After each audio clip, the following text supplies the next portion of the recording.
खजरी Khiriya bypass पर मुखबिर की सूचना में क्राइम ब्रांच ने प्रशासन के साथ मिलकर छापामार कार्रवाई करते हुए मौके से भारी मात्रा में नकली खाद और कीटनाशक दवाएं जब्त की हैं। गोदाम में मिली नकली खाद और कीटनाशक दवाएं सिर्फ जबलपुर ही नहीं बल्कि अन्य जिलों में भी सप्लाई की जाती थी। बताया जा रहा है कि यह गोदाम अमर कृषि फार्म के नाम से संचालित हो रही थी, जिसे कि मयंक खत्री नाम का व्यक्ति चला रहा था।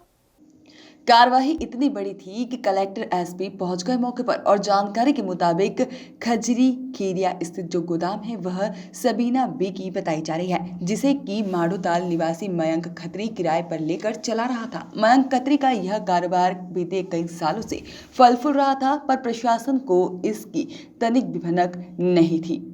क्राइम ब्रांच के अतिरिक्त पुलिस अधीक्षक गोपाल खंडेल के मुताबिक मुखबिर से सूचना मिली कि खजरी खीरिया बाईपास से नकली खाद और कीटनाशक दवा बनाने की फैक्ट्री संचालित हो रही है। इस फैक्ट्री में पत्थर, मार्बल, पाउडर और अन्य केमिकल मिलाकर नकली खाद और कीटनाशक दवाएं बनाई जा रही थी।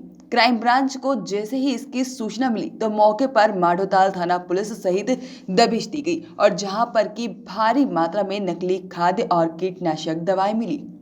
नकली खाद्य और कीटनाशक बनाने की फैक्ट्री इतनी बड़ी थी कि सूचना मिलते ही कलेक्टर कर्मवीर शर्मा और सिद्धार्थ बहुगुणा एसपी भी मौके पर पहुंच गए और एसपी ने बताया कि निश्चित रूप से यह पुलिस प्रशासन की बड़ी कार्यवाही है और अब इस कार्यवाही के बाद यह भी पता लगाया जाएगा कि आखिर इस गोदाम से नकली खाद्य और कीटनाशक दवाएं कहां-कहां सप्लाई हुई है।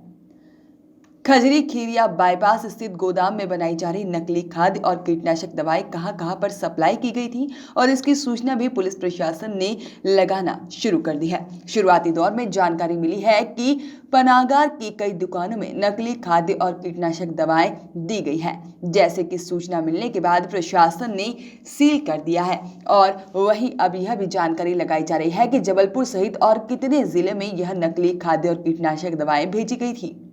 साथ ही में कीटनाशक और खाद्य बनाने वाली बड़ी कंपनी के नाम वाले पैकिंग के जरिए 100 रुपए में तैयार हुई खाद्य और कीटनाशक दवाओं को बाजारों में 800 से 1000 रुपए तक फैक्ट्री संचालक द्वारा बेचा करता था। और फिलहाल पुलिस ने फैक्ट्री संचालक मयंक खत्री के खिलाफ मामला दर्ज कर उसकी तलाश शुरू कर दी है। वहीं कलेक्टर के निर्देश पर फैक्ट्री को सील कर दिया गया है। जी सर। खजरी खिरिया में जो कार है खजरी खिरिया में क्राइम ब्रांच की सूचना पर क्राइम ब्रांच एग्रीकल्चर विभाग के और राजस्व विभाग के जो हमारा अमला है उन्होंने वहाँ पे दबिश दी है और वहाँ पे बड़े पैमाने पे अवैध रूप से जो फर्टिलाइजर, पेस्टिसाइड, इंसेक्टिसाइड बनते थे उसका अवैध कारखाना पकड़ा गया है।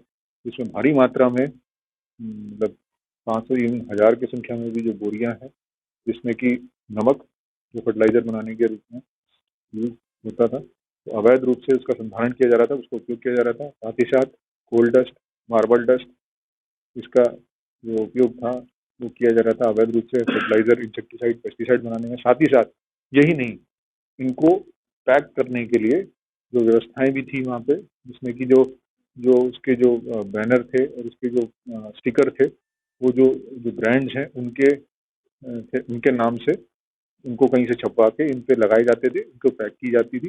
बोतलें थी जिनमें इसको भरा जाता था और फर्जी रूप से इनको बेचा जाता था। कब से चल रहा है ये उस टाइम का?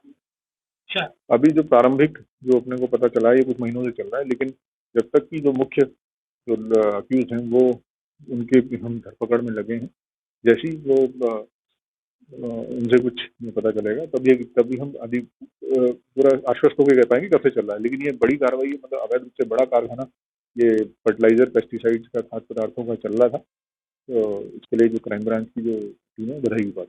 ये कुछ पर्टिकुलर किसी व्यक्ति विशेष का नाम सामने आया है? हाँ, इसमें कुछ लोगों के नाम सामने आए हैं और उसको हम वेरीफाई कर रहे हैं। जल्दी उनकी अरेस्ट होगी तो बहुत बड़ा मामला है इनका। तो